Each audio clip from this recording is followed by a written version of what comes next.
కూర్చుని పక్కన పెట్టేసి చూడాలి, ఎందుకంటే మొత్తం తేజారాణి వాళ్ళ ఫ్యామిలీ. సో ఇంట్రడ్యూస్ చేయండి.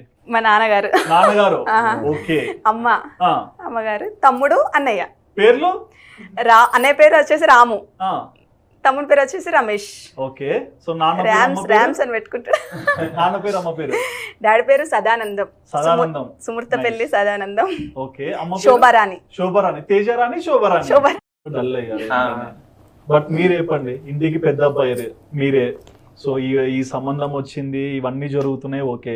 బట్ యూట్యూబ్ స్టార్ట్ చేస్తానని వాళ్ళు అనుకున్నప్పుడు మీరు ఎలా ఫీల్ అయ్యారు? అంటే ఇది మంచిదా చెడ్డదా, అవసరమా, ఇట్లా అనుకున్నారా? హ్యాపీ. ఎందుకు మీరు కూడా వచ్చేయచ్చానా? లేదు, వీళ్ళ అనుబంధం 10 మందికి తెలుస్తుంది. ఇంకొకటి ఏంటంటే చిన్న చిన్న మా ఫ్రెండ్స్ ఎంతో మంది చిన్న చిన్న గొడవలు అయినా కూడా వీళ్ళ వీడియో చూసి హ్యాపీగా ఫీల్ అయ్యి మాట్లాడుకున్నారు. భార్య భర్తలు చిన్న చిన్న మిస్టేక్స్ ఉంటాయి కదా, అవును, వీళ్ళ వీడియోస్ చాలా హ్యాపీగా ఫీల్ అయ్యి. ఓకే. మీలో ఎవరైనా, అంటే మీకు పెళ్ళైంది కాబట్టి వీళ్ళ వీడియోస్ చూసి ఏదైనా సందర్భాన్ని తీసుకొని మీరు దాన్ని కరెక్ట్ చేసుకున్నారా? అంటే కంపల్సరీ ఒక మోటివేషన్ లాగానే అయితే ఉంటది. అంటే మనం కూడా ఇట్లా ఉండాలి అంటే చాలా ఓపిక. అంటే మనకు కొంచెం యాంగర్ మేనేజ్మెంట్ అయితే అది కంట్రోల్ చేసుకోవచ్చు ఆయనను చూసి. ఒక బెస్ట్ ఇన్స్పిరేషన్ లాగా ఉంటారు. ఓకే, ఎప్పుడైనా వచ్చినప్పుడు. సో అంటే మగవాళ్ళు ఉన్నారు మీ చుట్టూ, అంతా ఆడవాళ్ళ మధ్య పెరిగారు, చెల్లెళ్ళ మధ్య, అక్కల మధ్య. మరి ఇక్కడ ఎవరిని మీరు తండ్రిలా చూసుకుంటారు? మామయ్య, డెఫినెట్ గా మామయ్య. అలా చూసుకున్నా కాబట్టి ఇప్పుడు వాళ్ళకి ఏది చిన్న బాధ కలవద్దు, బిడ్డను బాధ పెట్టుకోవద్దు అనే ఉద్దేశంతోనే నేను ఏదైనా కానీ, వాళ్ళు నన్ను కూడా కొడుకు లెక్కనే చూసుకుంటారు. అలా వాళ్ళ విషయాలు మాత్రం నో డౌట్. నేను వెళ్ళినా కానీ ఏదైనా కానీ అల్లుడు వచ్చింది అని మర్యాద ఎట్లుంటుందంటే ఇక ఆయనకు ముగ్గురు కొడుకులు. మళ్ళా ఎక్కడ స్టే చేయడు, వేరే కాడ నిద్ర చేయడు మామయ్య.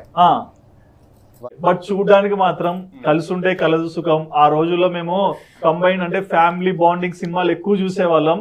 మరి ఈ టెక్నాలజీ మారిపోయినాక వైఫ్ అండ్ హస్బెండ్ ఎప్పుడు కలుసుకుంటారని చూసే డేస్ వచ్చాయి. ఎవరు బిజీలో వాళ్ళు ఉంటారు. బట్ కుటుంబంగా ఆప్యాయతని, ప్రేమని, అనుబంధాన్ని, అనురాగాల్ని అన్ని చూపిస్తూ ప్రతి ఇంట్లో కూడా ఒక సంతోషాన్ని ఇచ్చినందుకు నిజంగా గ్రేట్ మీరందరూ. మీరు ఇలాగే బాగుండి 10 మందికి ఆదర్శంగా ఉండాలని మనస్ఫూర్తిగా కోరుకుంటున్నాము. మరి ఓవరాల్ గా మిమ్మల్ని ఇంత సపోర్ట్ చేసే మీ సబ్స్క్రైబర్స్ కానీ, మీ వీడియోస్ చూసే వాళ్ళకి కానీ ఏమన్నా చెప్పాలనుకుంటున్నారా? ఇక చెప్పు, కలిసి ఉండాలి అంతే, అంతకు మించి ఏం లేదు. డబ్బు గురించి ఆయన చెప్పింది, ఎవరైతే మంచి మనసుతోనే మంచిగా ఉంటారో వాళ్ళకు దేవుడు కూడా మంచిగా చేస్తాడు. ఎట్లా అంటే ఇప్పుడు నాకు 4 పిల్లలు, ప్రతి ఒక్కరికి ఆడ మొగ. ఇక్కడికి వచ్చేసరికి ఇప్పుడు మొన్న కొడుకు, ఈ ఒక్క బిడ్డ ఉడితే సరిపోతుంది. అయితే అట్లా కూడా బాధపడే వాళ్ళు ఉన్నారు. ఈ పిల్లలకు మళ్ళా పిల్లలు కాలేదు కదా, ఎలాంటి లోటు లేదు. అంటే దేవుడు చేసిద్దే కదా, మనం మంచిగా మెదులుతా ఉంటే ఆ దేవుడు కూడా అన్ని బాగుంది.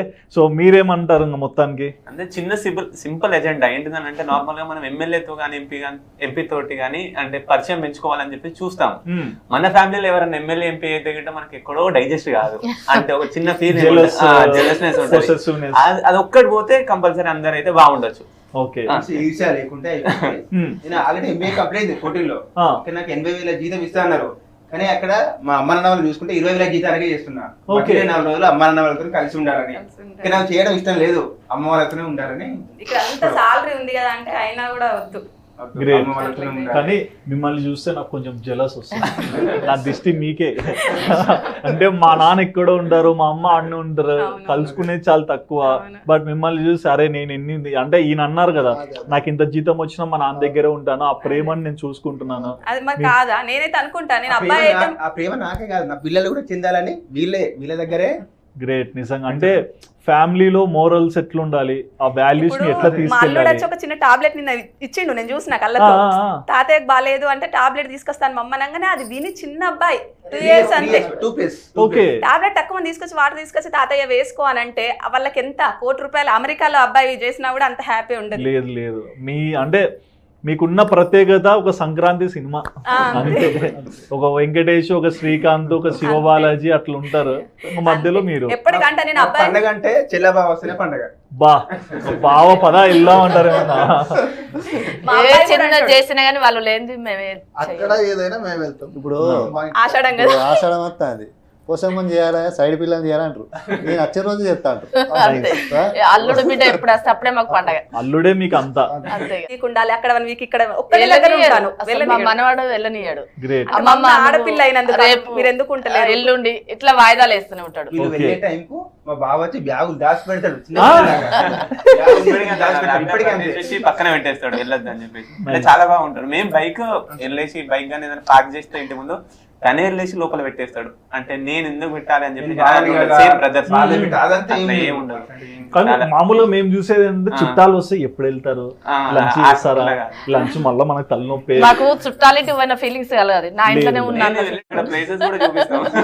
బట్ నిజంగా అంటే ఈ జనరేషన్ లో ఇట్లాంటి ఒక ఫ్యామిలీ ఉందని అయితే నేను ఎక్స్పెక్ట్ చేయలేదు. హానెస్ట్ గా హార్ట్ మీద చేసి చెప్తున్నా. బట్ మిమ్మల్ని చూస్తుంటే మాత్రం చాలా సంతోషంగా ఉంది. కొంతమంది అంటే నా లెక్కటి వాళ్ళు ఏం కోల్పోతున్నారు కొన్నిసార్లు ఒక జాబ్ కని సిటీకి వచ్చి అనేది అర్థమవుతుంది. బట్ మీరు ఇలాగే ఉండండి, మంచి వీడియోస్ చేయండి, చాలా మంది ప్రేమ అనురాగాల్ని పొందండి, చాలా కుటుంబాలని మార్చండి. So thank you so much ఇంత దూరం వచ్చి మీ గురించి చాలా విషయాలు షేర్ చేసుకున్నందుకు. మరి చూసారు కదండి, మీ ఫేవరెట్ తేజారాణి సింహరాజు గారు చెప్పిన మాటలు విన్నాక మీకు ఏమనిపించింది, వాళ్ళ దాంపత్య జీవితం ఎలా స్టార్ట్ అయింది అండ్ ఫ్యామిలీ ట్రెడిషన్స్ ఎలా పాటిస్తున్నారు అండ్ ప్రతి ఒక్క విషయం కూడా చాలా డీటెయిల్గా చెప్పారు కదా. మరి ఈ ఇంటర్వ్యూలో మీ ఫేవరెట్ యూట్యూబర్ చెప్పిన మాటలు విన్నాక మీకు ఏమనిపించిందో మీ ఒపీనియన్ తప్పకుండా కమెంట్ సెక్షన్ మెన్షన్ చేయండి. And please do subscribe our channel Aadan.